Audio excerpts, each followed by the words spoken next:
little dab on there. So when would you switch out clips? Before you put it back.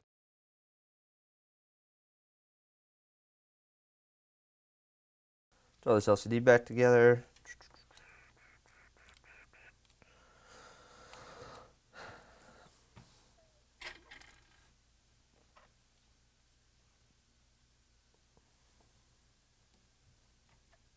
Put your 6 screws back in to hold the bracket down.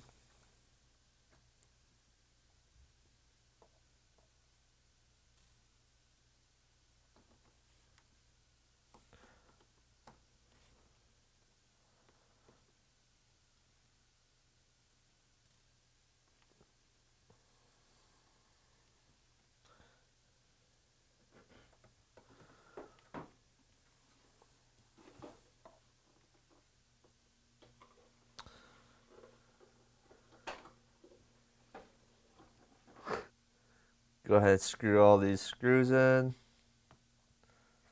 There we go. Now on to replacing these little clips. I'm actually not going to replace. If you were to only break a couple of them, you'd be okay. I don't have any extra clips right now, but for simple display purposes, we'll show you. You just undo the screw.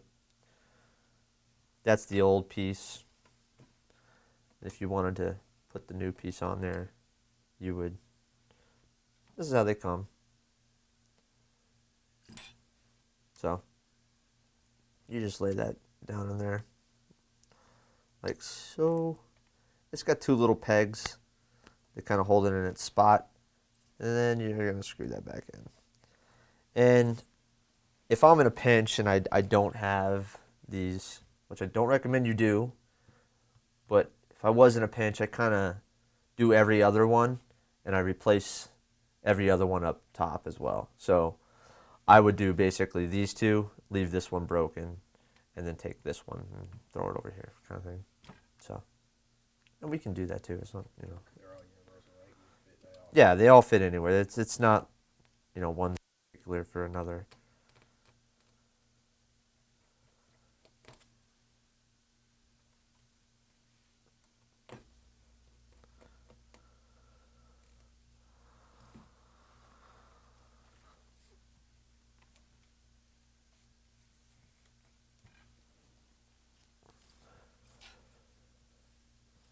We'll take one from the center.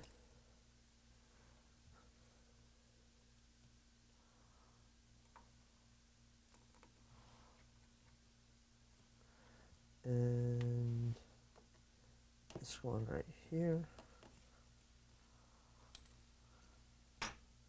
Where did that just go? There it is.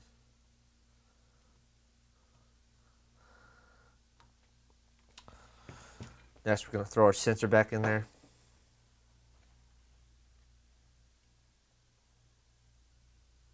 If you need to put more adhesive, you can. We will.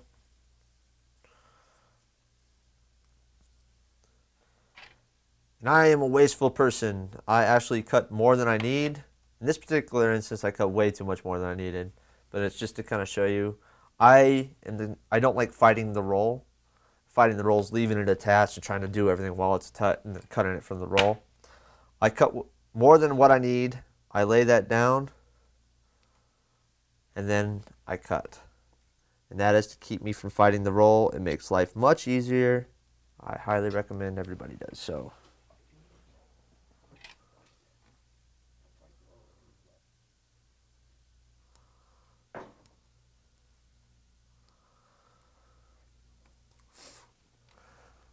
Throw that back down.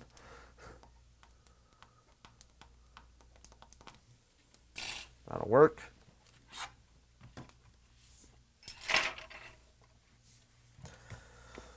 Do the LCD first because that was the last thing we disconnected. It's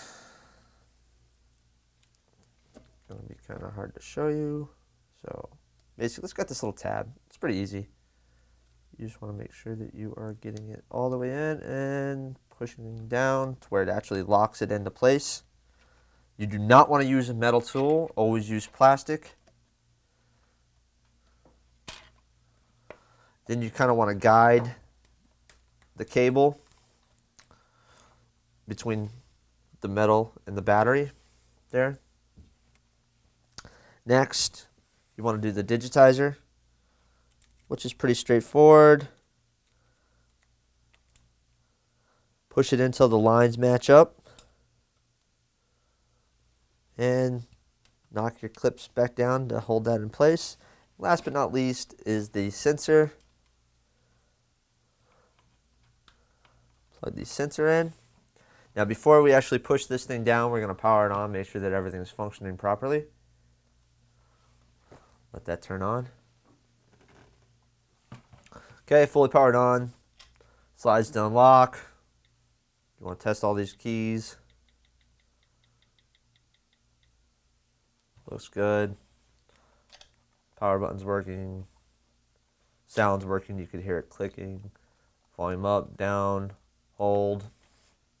The only thing that you're not going to be able to test is the home button because it's not actually making connection with those two pins as we were talking about earlier.